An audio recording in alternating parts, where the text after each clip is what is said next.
Bab pertama, kematian pengantin. Dor, dor, dor. Argogi. 3 kali tembakan meluncur ke kepala dan perut. Tembakan meluncur ke kepala dan perut Alika. Kamar yang kedap suara membuat suara tembakan itu tak ada yang mendengar sama sekali. Alika seketika luruh dengan darah yang mengalir deras memenuhi kepala dan tubuhnya. Baju pengantin yang seharusnya menjadi lambang suci untuk dirinya, sekarang justru malah jadi saksi kematiannya. Ayo cepat, kita pergi dari sini. 5 orang bertopeng itu segera menerobos keluar lewat jendela kamar setelah berhasil melaksanakan tugasnya.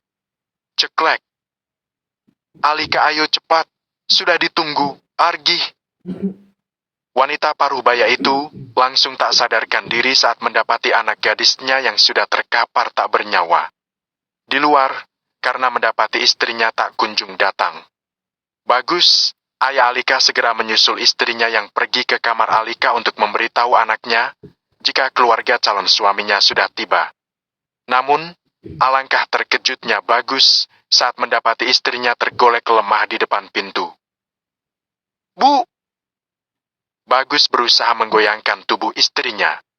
Saat mata Bagus melihat ke dalam kamar, ia tersentak mendapati Alika yang terkapar dengan darah yang membasahi baju pengantinnya. Baju pengantin yang berwarna putih itu kini berubah menjadi warna merah. Bau anyir menyeruak ke sisi kamar. Tolong! Bagus berlari dengan nafas tersengal-sengal. Matanya menyiratkan kepedihan yang begitu dalam, sehingga membuat para tamu undangan dan calon suami Alika menatap heran. Ada apa, Pak? Tanya Dika, calon suami Alika. Alika, tolong. Pak Bagus langsung tekulai lemas dan luruh ke bawah. Matanya menatap kosong tanpa bicara sedikit pun. Semua yang hadir tampak penasaran dengan apa yang terjadi. Melihat ada yang tak beres, Aulia adik dari Alika segera menghampiri kamar kakaknya. Belum sampai 1 menit, Aulia kembali dengan tangis yang histeris. Tolong, kakak! Lirihnya terus menangis. Dika segera berlari menuju kamar Alika diikuti oleh kedua orang tua dan yang lainnya. Astagfirullahaladzim! Semua yang melihat sontak langsung beristighfar seraya mengelus dada. Alika! Tubuh Dika langsung jatuh saat melihat gadis yang sebentar lagi akan menjadi istrinya telah terbujur kaku tak bernyawa. Astagfirullahaladzim! Kini, janur kuning yang harusnya menjadi simbol sebuah kebahagiaan karena adanya pernikahan, sekarang berubah menjadi bendera kuning lambang kedukaan. Hanya tinggal beberapa jam saja Alika akan resmi menjadi seorang pengantin. Namun, naasnya takdir berkata lain. Rumah Alika penuh dengan padatnya orang-orang yang tadinya hendak menghadiri pernikahan. Sekarang malah berubah menjadi melayat orang meninggal. Semua orang terus membicarakan kejadian yang terjadi di rumah Alika. Mereka berasumsi kalau kematian Alika yang tak wajar ini akan membuat arwahnya gentayangan. Bu Rasti terus menangis di samping jenazah Alika. Begitupun dengan Aulia, kakak satu-satunya yang ia miliki, kini harus pergi meninggalkan ia untuk selamanya. Pak Bagus hanya menatap kosong pada tubuh yang terbaring dengan kain penutup itu. Darah yang mengalir di kepalanya tiada henti. Karena tak ditemukan siapa pelakunya, keluarga memutuskan untuk segera memakamkannya saja tanpa dilakukan otopsi. Mengingat di desa mereka juga sangat jauh jika pergi ke kota untuk ke kantor polisi. Dika yang masih memakai baju pengantin tampak kalut. Ia terus ditenangkan oleh kedua orang tuanya agar berusaha ikhlas dengan kepergian Alika. "Leh, sabar, ini sudah bagian takdir Gusti Allah SWT," ucapnya seraya mengelus kepala anaknya. "Tapi, Bu, sebentar lagi kita akan menikah. Kenapa semua ini terjadi? Siapa yang tega?" ujar Dika frustasi. "Apa kalian akan terus menangisi jenazahnya? Bukankah orang meninggal itu harus segera dimakamkan? Ayolah, Alika itu sudah pergi. Tak perlu ditangisi lagi," ucap seorang perempuan sebaya dengan Alika. Dia adalah Amira, sepupu dari Alika. "Amira, apa yang kamu katakan? Kak Alika itu sepupumu, tapi kamu seolah senang dengan kematiannya," teriak Aulia pada Amira. "Dengar, aku hanya bicara soal fakta. Kalau orang meninggal itu tak boleh terus-menerus ditangisi dan harus segera dimakamkan. Apa ada yang salah?" jawab Amira berlalu pergi. Ucapan Amira tentu mengundang banyak tanya di semua orang. Tingkah lakunya yang sedikit mencurigakan malah menjadi tuduhan untuknya. Karena hari semakin sore dan malam sebentar lagi akan menampakkan warnanya. Jenazah Alika pun segera dimakamkan. Tolong, tolong!" 3 orang penggali kubur tampak berlarian. Keranda yang menyungsung jenazah Alika baru saja sampai pertengahan. Para warga pun memilih menghentikan langkahnya untuk mendengar apa yang terjadi dari 3 penggali makam itu. "Udin, Maman, Anto, apa yang terjadi?" tanya Ustadz Salam yang berada di depan. Itu Pak Ustadz. Alika ada di dalam makam."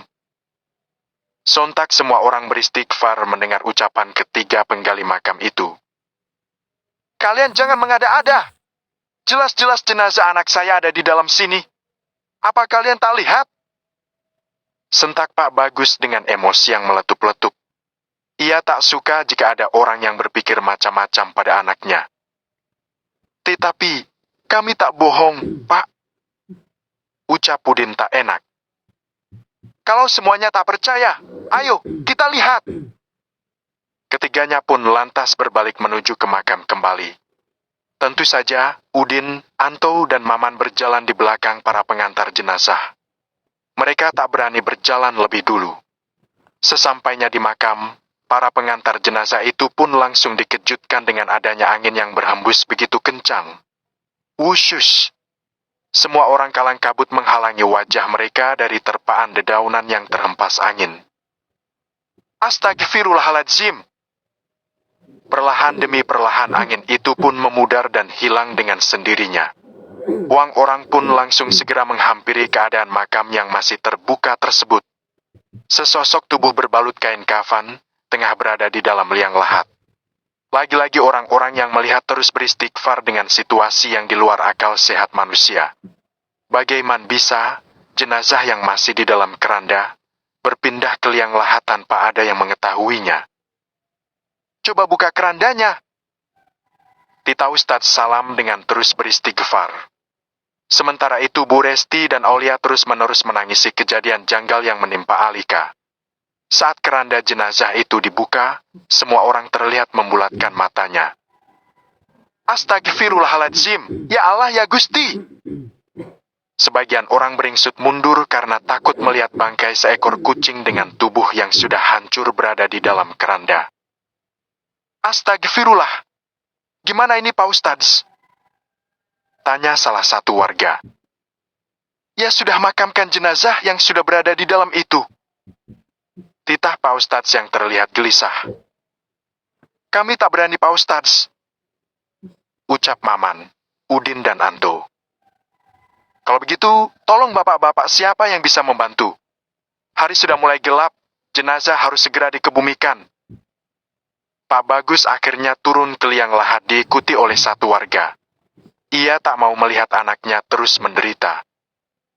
"Satu orang lagi," titah Pak Ustadz. Dika yang berada di antara warga pun akhirnya ikut turun ke liang lahat. Perlahan, Pak Bagus membuka penutup kain kafan anaknya. Tak lupa ia buka juga tali kafan yang melekat pada kepalanya. Sementara Dika, ia berada tepat di kaki Alika. Dengan tangan gemetar, ia mencoba membuka tali kafan. Dan Pak Ari berada tepat di tengah tubuh Alika. Setelah selesai, jenazah pun dimiringkan dengan posisi menghadap ke kiblat. Kemudian, papan penutup jenazah mulai disusun rapi. Perlahan, ketiganya langsung naik ke atas karena tanah di atas sebentar lagi akan diturunkan ke liang lahat. Kali ini, Udin, Maman, dan Anto mulai menurunkan gundukan tanah yang berada di atas. Namun, saat tanah itu mulai menutup jenazah Alika, tiba-tiba angin kembali menerpa begitu kencang. Prang! Brak! Keranda mayat yang berisikan bangkai kucing itu pun terbang terempas angin. Para warga yang hadir terkiat kesulitan menyeimbangkan tubuh mereka karena angin yang begitu kencang. Argih!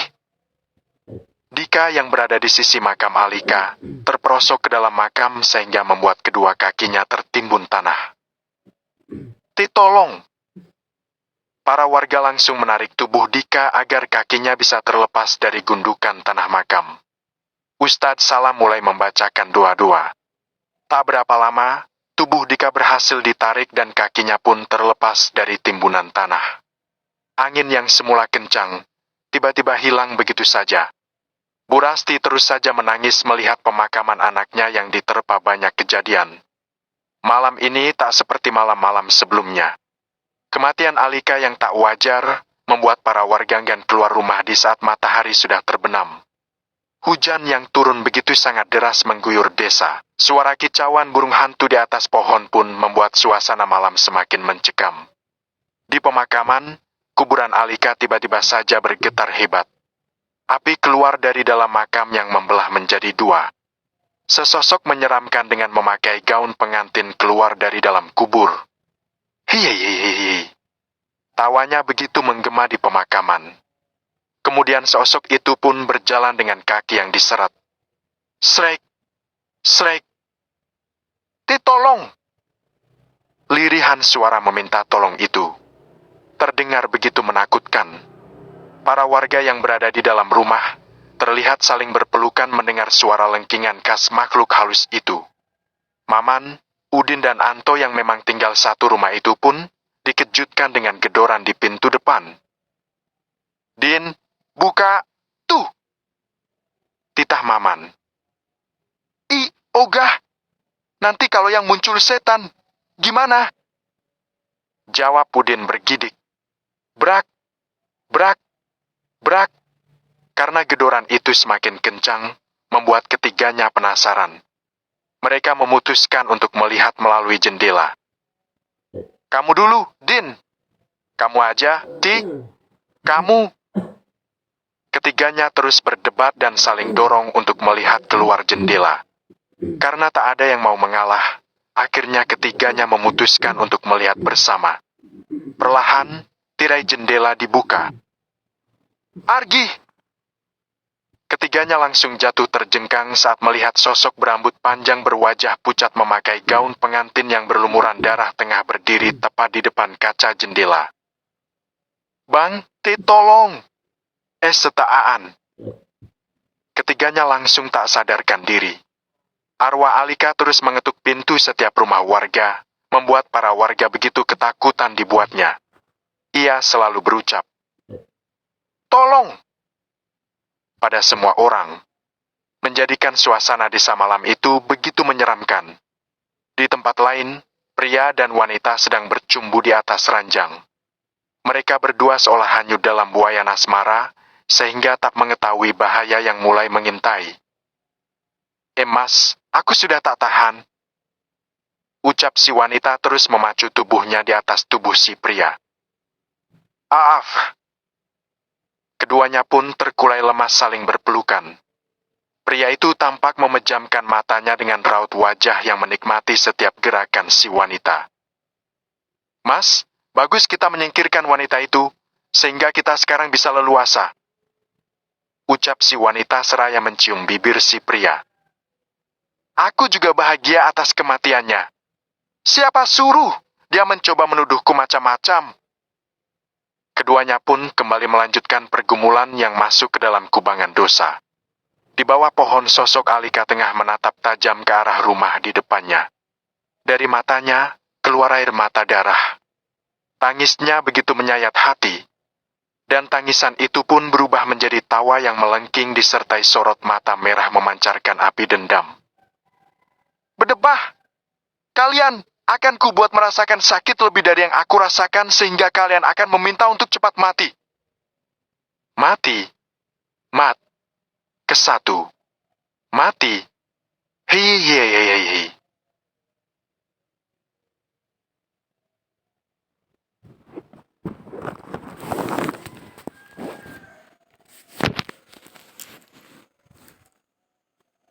Bab kedua, korban pertama.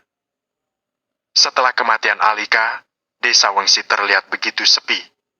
Saat maghrib tiba, para warga akan masuk dan bersembunyi di balik selimut karena mereka semua kerap kali mendapat teror. Kalau setiap malam Alika akan mengetuk semua pintu rumah warga seraya berucap, "Tolong!" Desas-desus itu sampai ke telinga Pak Bagus dan Bu Rasti, kedua orang tua Alika. Hati mereka tentu sangat merasa sakit saat kematian anaknya dihubungkan dengan arwah gentayangan. "Pak, apa benar Alika menjadi arwah penasaran? Ibu kasihan padanya. Sudah meninggal pun, Alika masih saja dibicarakan orang." Bu Rasti menangis merasakan perih yang baru saja kehilangan anak pertamanya ditambah warga geger dan bilang kalau Alika menjadi hantu. "Sudahlah, Bu, tak usah dipikirkan. Kalau Alika menjadi hantu, mungkin karena dirinya tak tenang belum mendapatkan keadilan. Sementara di desa kita ini tak ada yang mau membantu melapor pada polisi dengan alasan jauh. Tapi, Pak, apa Bapak tak kasihan melihat Alika jadi arwah? Dia pasti tak tenang, Pak." Bu Rasti tak sependapat dengan suaminya. "Sudahlah, Bu, tak usah dibicarakan lagi." Pak Bagus pergi begitu saja dari hadapan istrinya. Ia tak mau terus berdebat dengan Bu Rasti karena ia takut Bu Rasti melihat kesedihannya. Di tempat lain, keluarga Dika pun tak jauh beda sedang membicarakan perihal kematian Alika yang membuat warga geger. Raut wajah sedih begitu kentara di wajah Dika. Baru seminggu ditinggal meninggal, kini harus mendapati kenyataan pahit kalau calon istrinya menjadi arwah gentayangan. "Sudahlah, Lei, kamu harus melupakan Alika. Semua sudah takdir Gusti Allah. Ibu tak mau sampai kamu melupakan Alika. Jalan hidupmu masih panjang, Lei." Ibu Siti terus memberi nasihat pada anaknya berharap Dika tak terus-menerus terpuruk. "Biarkan Dika sendiri, Bu. Dika butuh menyesuaikan diri menerima semuanya. Ayo mendingan kita keluar," ajak Pak Beni pada istrinya. Keduanya pun melangkah keluar kamar Dika dengan Dika yang masih termenung. Siang menyingsing malam menyambut warnanya. Desa Wengsi tengah diguyur hujan yang sangat deras. Di sebuah pos di tengah sawah yang jauh dari pemukiman warga, terlihat 5 pemuda sedang berpesta minuman goes. Mereka tertawa dan berbincang bersama. "Gak nyangka, kita akan dapat uang sebanyak ini," celetuk salah satunya. "Bener banget. Aku gak nyangka, orang terdekat Alika yang membayar kita," cetusnya. "Padahal, kenapa waktu itu tak kita cicipi dulu tubuhnya? Pasti dia masih perawan ting-ting." "Bener banget. Tapi gak ada waktu bego. Yang ada kita keburu ketahuan." "Has, kalian ini ngomong apa? Kan bos kita hanya nyuruh ngebunuh, bukan suruh dicicipi dulu," timpa pria berbaju putih itu. 5 orang bergerombol itu terus berpesta setelah mendapatkan imbalan yang besar dari orang yang menyuruh mereka. Bule! Teriakan di luar membuat Bu Rasti dan Pak Bagus langsung beranjak dari duduknya. "Amira, ada apa? Nduk, teriak-teriak?" tanya Bu Rasti pada keponakannya itu. "Di desa kita lagi ramai ngomongin Alika. Tuh anak, udah mati aja kenapa nyusahin? Sih!" Ucapan Amira membuat kedua orang tua Alika tersentak. "Astagfirullahaladzim, Nduk. Kenapa kamu bicara seperti itu? Alika itu sepupumu." Bu Rasti mengusap dadanya karena sedih mendengar ucapan Amira. Memangnya, siapa yang mau kalau anggota keluarga meninggal dan malah menjadi arwah gentayangan? Terlebih, ini anaknya sendiri. Harusnya bule usut tuntas kematian Alika. Jangan cuma pasrah sama keadaan. Semua itu bisa dilacak. Kalau begini, memang udah beneran salah bule dan Pakle, makanya si Alika malah gentayangan. Amira pergi begitu saja dengan raut wajah kesal. Maafin aku, bule, Pakle. Aku terpaksa melakukan ini semua. Ya Allah, Bu, kenapa Amira ngomong seperti itu? Kita bukan tak mau usut tuntas, tapi kan jarak desa kita ke kota itu jauh. Dan lagi, harus membutuhkan biaya yang banyak. Raut wajah Pak Bagus terlihat sedih dengan desas-desus kematian Alika yang menjadi arwah gentayangan. Keduanya lantas masuk kembali ke rumah dengan raut wajah sendu. Dari dalam kamar, Aulia keluar dengan pakaian yang sudah rapi. Bu, Pak, kenapa sedih gitu? Kamu udah dengar belum, Enduk, kalau kakakmu jadi arwah gentayangan kata warga? Ibu sedih dengarnya. Ishak Bu Rasti menyeka air matanya. Iya, tadi juga Amira datang. Ia juga menyalahkan bapak dan ibu. Maunya apa sih si Amira itu? Memangnya siapa yang mau ke Alika menjadi gentayangan? Si Amira itu sekali-kali harus dikasih pelajaran. Aulia mencium tangan bapak dan ibunya. Dirinya terlihat begitu emosi. Sedari dulu, memang ia dan Amira tak pernah akur. Beda lagi dengan Alika, ia begitu akrab dengan Amira. Bagaimanapun sikap Amira, Alika tak pernah membalasnya. Brak, brak. Amira, keluar kau! Aulia terus menggedor rumah Amira. Beruntung, suami Amira yang bernama Denny sedang bekerja di kota.